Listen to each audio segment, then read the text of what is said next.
கிரகங்களில் பயந்து கொள்வது சனி பகவானுக்காக. ஓம் காகத்வஜாய வித்மஹே खड्गहस्ताय धीमहि तन्नो मन्दः प्रचोदयात्.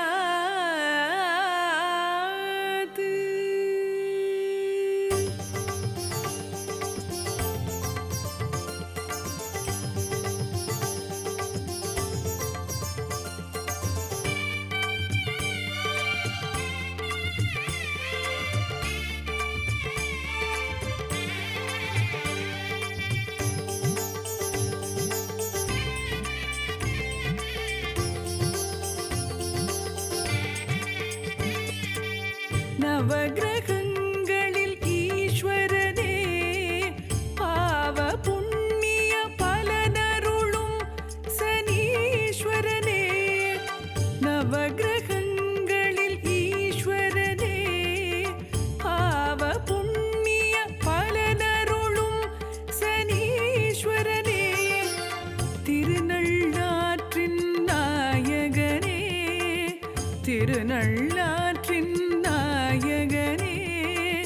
நளனுக்கு வளம் தந்த சனி பகவானே நளனுக்கு வளம் தந்த சனி பகவானே. சங்கடத்தீர்க்கும் சனி பகவானே திருநள்ளாற்றின் சர்வேஸ்வரனே மகர கும்பனே மங்களமூர்த்தி மாதவ சுதனே சனீஸ்வரா. சங்கடத்தீர்க்கும் சனி பகவானே திருநள்ளாற்றின் சர்வேஸ்வரனே மகர கும்பனே மங்களமூர்த்தி மாதவ சுதனே சனீஸ்வரா. நவகிரகங்களில் ஈஸ்வரனே பாவ புண்ணிய பலனருளும் சனீஸ்வரனே. அடுத்தபடியாக கண்டிப்பாக உங்களுக்கு தெரிஞ்ச அர்த்தகாயம் மகாவீரியம் சந்திராதித்ய விமர்த்தனம் சிம்சிகோ கற்பசம்போதம் ராகும் பிரணமாமியகம்.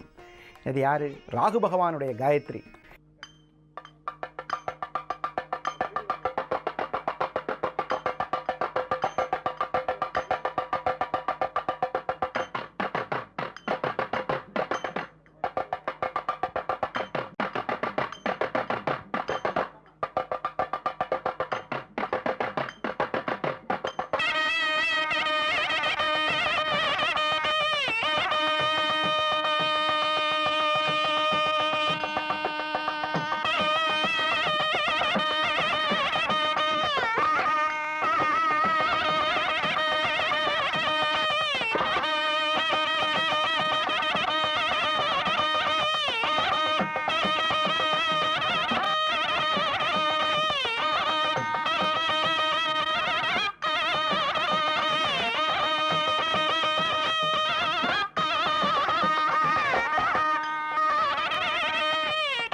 இப்போ ஞானகாரகன் கோல்காரகன் என்று சொல்லக்கூடிய கேது பகவான் கொள்ளு என்ற தானியத்திற்கு அதிபதியாக விளங்கும் அஸ்வினி மகம் மூலம் என்ற 3 நட்சத்திரத்திற்கு கேது பகவான் நட்சத்திரம் என்று சொல்லப்படும். அந்த மாதிரி ஒரு அற்புதமான கேது பகவான். இப்போ பார்த்தீங்கன்னா 9 கிரகங்கள் நம்மை ஆசீர்வதித்த, அதாவது என்ன சொல்கிறதுனா, ஒன்றாகி ரெண்டாகி நின்றவன் நீயே ஐயா, மூன்றான மூலமும் நீயே, நான்கான திசைகளும் நீயே, ஐந்தான பஞ்சபூதங்களும் நீயே, ஆறான சக்கரத்தில் அமர்ந்தாய் ஐயா, ஏழான எழுப்பிறப்பும் நீயே ஐயா, எட்டான திசையாவும் நீயே, 9 சிவக்கோள்களும் நீயே. யார் சொல்லலாம் இப்படி ஒருத்தர்? யார் இருக்கார்?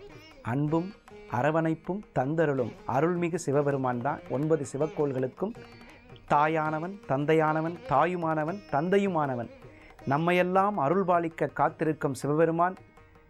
இந்த ஸ்தலத்தில் அருமையாக ஒரு சின்ன அபிஷேகம்